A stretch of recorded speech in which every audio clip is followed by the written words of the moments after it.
Imagine something with me. Just imagine there was just one day a year where nobody could talk about Star Wars. One day for every other 364 where you don't have to hear the same whining you've heard for decades, many criticisms you may even agree with, but now you're just numb to it all. A whole day where your YouTube recommendations aren't filled with some seriously miserable people who act victimised from not liking a film. A day cutting down on the video recommendations with that hack overused video essay title, X film is a total cinematic disaster. Just one day. I can imagine it, and it is good. But it's not today because I'm covering Star Wars, Super Bomb, oh yeah, Victory Celebration is better than Yub Nub if I have to deal with obnoxious people being wrong all the time. I get to put a little bit of correctness out there. This is my first time playing this game. I saw it in a couple magazines when it was new, forgot about it, bought it for a laugh in 2013 and then didn't play it until 9 years later. That's a very common story for games in my collection actually. One thing I did notice right away is some actual original music, sort of. They're all arrangements of Star Wars tracks just made to fit the silly super deformed art style. On the one hand, some of these tracks can get a bit irritating hearing them so many times since they can be a bit too bouncy and kiddie. But on the other hand, I've said before that I'm actually tired of hearing the same tracks from the films carried over into the games unchanged because I've heard them so much. LEGO Star Wars 2 is the reason I now hate the Sandcrawler theme, so it's nice to hear something new. But anyway, I start out playing race mode and have 8 characters I can choose from, just going in order, so I start with Darth Maul. I start with just the 3 tracks making up Circuit 1 to choose from, and the first is Naboo Swamp. You can tell I've never played before the way I'm swaying all over the place since I'm not used to how sensitive the turning is yet. The first item I get is just a boring shield, when I'm in the back where there's no one I need to defend myself from yet. The track itself is very short and basic, the only parts that stand out being driving under a waterfall and some ruins at the start holding an item that isn't really worth the effort it takes to get up there. And right after I hit first, I manage to get caught on a wall and end up going up the scenery a bit. At that point I just give up and try again. On the second try I manage to stay around the front for most of it, and get a couple items I threw out without knowing how they work yet. A web I dropped behind myself and a glowing projectile ball. I never got caught on that wall again, so the rest of it went smoothly. Until I approached the end of the final lap and the game just froze. This is going to be a problem.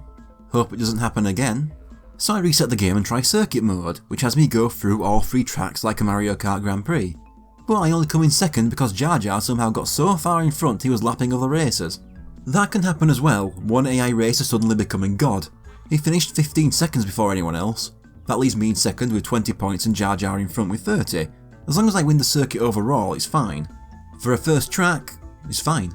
It's supposed to be basic and simple to ease players in, and I think it did that well. Second track of the circuit is the Dune Sea. I think this track in this game is the cutest the Jawas have ever been. This one starts with a drive through the canyon where they captured R2, with Jawas shooting you with shrink rays that destroy all your momentum. And it feels completely random as to whether or not you'll get hit. I never worked out how it works. Sometimes you'll just get hit again right away after going back while the rest of them get nothing. After a bit you enter a cave if you miss the ramp jump just below it. On the way out, back into the sands, I pick up this button thing that zaps the person in place above me and drags them back. We then go through a sandstorm and that's a lap done. I try the ramp jump this time, but don't get it. I get a new item near the end where I can drop a bomb behind myself. Start of the third lap I fall victim to another item as I drive through into a gelatinous cube someone planted that traps me and slows me down. But the Jawas actually help by shooting it off. I once again fail the ramp jump but stay in second until the sandstorm. Obi-Wan's been too far in front for ages, can't catch up to him now. But then that sandstorm pushes me back and lets another get through, so I end up in third. First Jar Jar was leading on points, but now Obi-Wan is, sort of. Third place gets you 10 points, getting me 30 points, actually tying me with Obi-Wan in first alongside my cousin Boss Nass. So I just have to make sure I finish higher than both of those and I win the circuit. That leaves the final track of Circuit 1, Feed City. This one has a lot more going on than the first two did. It doesn't start well when I fail to notice the 2 tunnels after the start on both sides and ram myself into a closed gate, dropping myself into 7th. Through the tunnel in a larger street is where I have to avoid moving and shooting tanks while passing under archers, then up several sets of stairs and over a fountain and a large ramp as I get my first usage of the speed boost item. This leads to a moat that I follow downstream and into a tunnel for a bit. As I leave I don't have enough time to register the arrows first time and so I turn too late and ram into them. That is an issue with many tracks, sudden turns you'll only know on replays because they fucked you first time by springing them on you without enough warning. A large ramp and through another corridor takes me just outside the city limit, then a hill back in and that's where we start the second lap. This time I know exactly what's going on and so I can react properly. I finally managed to take first place near the end of the second lap. I keep it for a while until near the end where I fall back into second. Queen Amidala takes first place. Or so I think, as I take it back at literally the last possible moment. I couldn't believe it. I'd have won the circuit regardless, but actually coming first at least once in it is nice too. Having won, I unlock the first track of Circuit 2, Pod Race. I choose LB1 next, and for some reason I don't understand, I do the entire Circuit 1 again, winning again. I don't know why I did it, but I did learn that if I was Ewan McGregor, I'd be offended at how I look in this game, especially the hairline. So I choose Jar Jar next for Circuit 2's first track, and I do mean just the first track. I have to win each one to unlock the next and be able to do the circuit. So when I was doing the first circuit I thought, this game seems okay I suppose, not deserving of the total scorn it got at the time. Of course, Star Wars fans are wrong yet again, like they are about literally everything. But then I play the rest of the game. As I turn the corner from the start and smash through the fence for a minor shortcut, I get the rapid fire projectiles for the first time. I manage to push myself into first with another small shortcut going between the rocks. Then comes going into this cave, which includes bouncing over a pit which also feels random. Sometimes I go over, others I just fall right in. I stay in first some more as I pass through the canyon with large boulders rolling around. Through the animal skeleton and with these rock archers, all it takes is one bomb to have me slowly soar through the air and let others catch up. There's a side route in here that the AI uses perfectly to overtake me every time, but when I used it, it barely helped at all. Once I'm out, it's just a little bit further and I finish the first lap. But it doesn't matter as I never gain first place ever again in this race. The AI once again goes so far it's impossible to catch back up. And while I'm at it, the sound Jar Jar's vehicle makes is so annoying. It's so much louder than all the others and it's constant. It's the only time Jar Jar has ever been annoying, because Star Wars fans are always wrong. I know there's someone fuming at me saying this, but let me question you if he's so unforgivably annoying. Who would you rather spend half an hour talking to? Jar Jar Binks or another Star Wars fan? Be honest. It takes me several tries to finish in first, and even then it just takes luck. First place drives into an item after I've been between second and third all race, and I swoop in at the last second. This track wasn't fun. There's that one pit and it has all the feel of random obstacles dotted around without much reason. But now I've unlocked the Otoh Gunga track that I'll be going through as Sebulba. This is one of my favourite tracks from a visual standpoint, but otherwise I didn't like playing it. But it's probably the most ambitious track in the game. I don't see many mascot races from the time swapping between land and water in the same track. Shame is just a load of irritating boring caves that look similar until I'm out the other end, and then right after it is this long spiral ramp back up to the start. I know there's a shortcut that starts me higher up on the ramp, but I couldn't work it out with all the sharp turns you can barely see in this game. So of course, not being used to the layout, I smash into everything until I give up and restart. My second attempt goes very well, I get in first place and stay in it for the rest of the race. Until I'm overtaken literally a second from the finish. I was pissed. But then it turns out finishing second is good enough, as I unlocked the Mos Espa track anyway. This one I go through as my cousin Boss Nass. This poor woman didn't make the transition into the game's style as well as the Jawas did. If I had a word to describe this level, it's probably gibberish. We start with the market, but then we're passing through a house and then there's junk and a crusher around. I'm diving through what might be the exhaust of a ship, there's a weird slide, and then I'm in a town before I've circled back to the start. It's all just a bit weird and my character gets caught on everything unless I hang around the sides of the screen and go around everything. I think the only reason I even finished in the top 3 first time is because the AI must also struggle with this mess of a track. This unlocks the Coruscant track in Circuit 3. But first I have all of Circuit 2 at once to do, and I give Obi-Wan another go so he can accomplish something new. My first try ends in the first race when I give up. The second ends after the second race when I haven't built up enough points to even crack the top 3. There's another failed first race in between, but next time I finish second, beaten by Sebulba. The second race goes so badly I end up falling into last during the second lap, but I managed to get my act together and force my way back into second. This actually puts me in the lead as my cousin Boss Nass was first this time. Well, joint lead with Sebulba at 40 points. Good thing the AI crumples in the third race and I stay in first through just about all of it, winning the second circuit. Next I choose Yoda to try the Coruscant track. Yoda's hover chair hasn't been created yet, so he just flies in his regular old episode 1 chair instead. Is that supposed to be Chancellor Valorum? So after the first turn we get this huge slope that's a bit tricky and several times have me flying into these pillars. We go up some stairs and there's a turn left into another tunnel that goes uphill, and then we get the bad part of this track. Crossing these vehicles over the huge fall where whether or not you bounce across or fall also feels random. What follows is a few more turns, all going uphill and crossing more gaps, the bounce from landing risking wiping out your momentum but not always. Then one last big uphill, dodging walls, and it's back to the start. Honestly, the part with the vehicles over the drop aside, this track is fine and got on my nerves less than the pod race or Otoh Gunga. Even though I stayed in the top 3 throughout all of lap 1, I lost it in the second and never gained it back again. But I managed second on my retry. This unlocks the power station track, which I try as Anakin. Captain Panaka is here, which is always nice. This track has a very cheesy arrangement of Duel of the Fates, and I kind of really like it. After the first turn we actually get the power station, where Obi-Wan and Qui-Gon fought Darth Maul for a bit. The track here is very narrow and I still haven't yet figured out all these sharp turns, so I really struggle for a bit here. As I slowly go up the slopes trying not to fall, I still end up in last place. At the end we reach the room where the fight ends and Qui-Gon is killed. I turn right and fall in this giant hole trying to get around it. After that we turn around and end up back at the start. So I struggled with this for about 20 minutes until I discovered that this track was pretty much built entirely around the jump function. At that point I was skipping turns, jumping halfway up slopes and barely being slowed down. Even that hole at the end I can just jump over. This actually wound up making this track my favourite in the game, not saying much I know. Knowing all this doesn't get me the win, but it does get me 3rd place and unlocks the game's final track, the Droid Control Ship. That leaves me with just Queen Amidala to try out for the first time.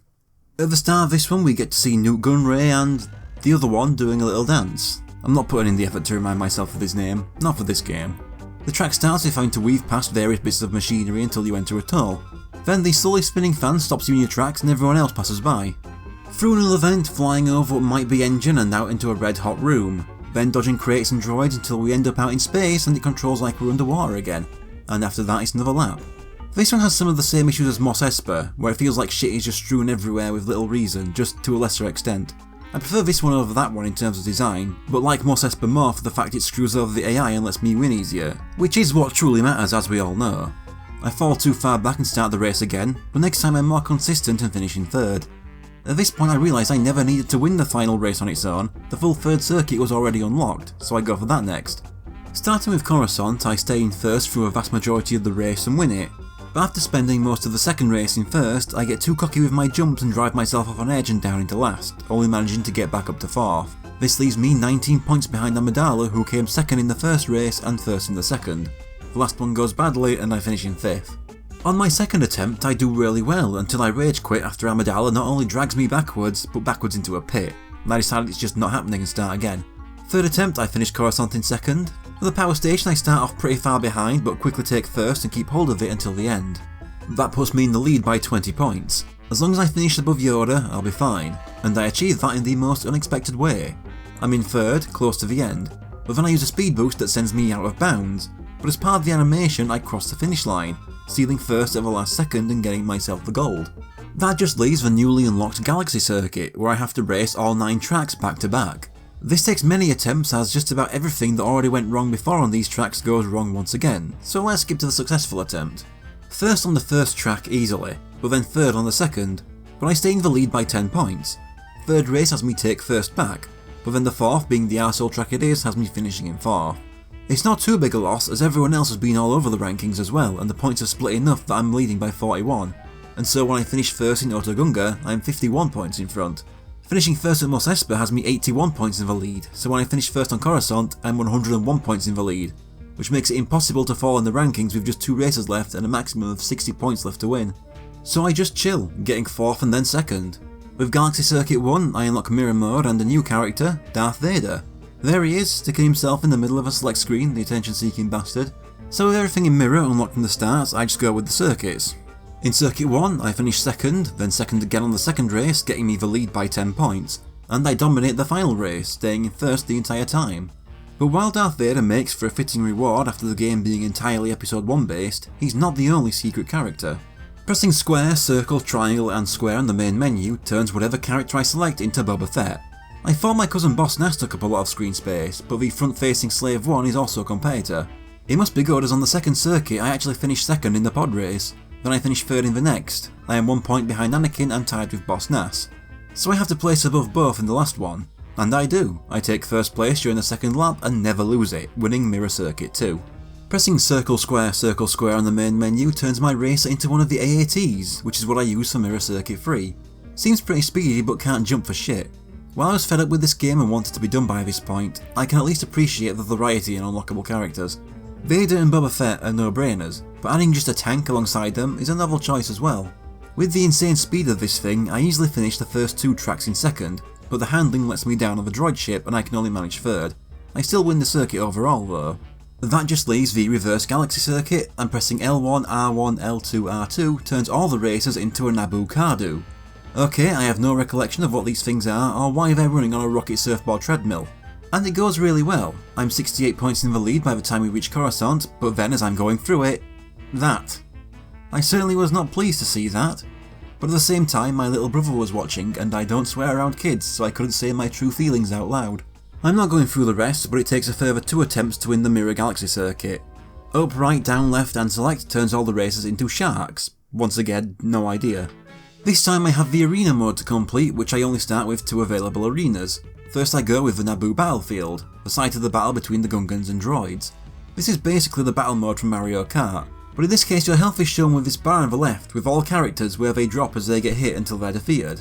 Thing is, it's just not fun.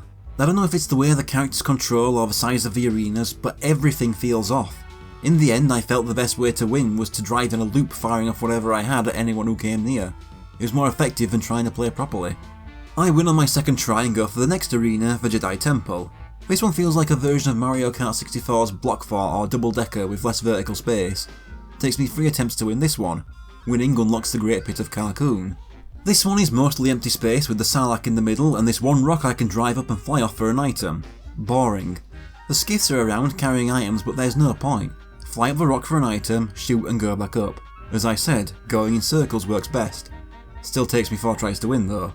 This unlocks the Hoth Asteroid Arena, another boring circle with a hole in the middle and some bumps. It may seem like I'm rushing through this section, but there's just nothing interesting to talk about here. I win on my first try.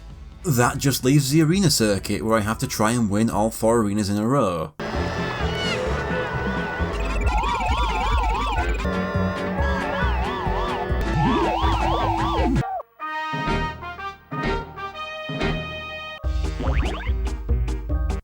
There, done.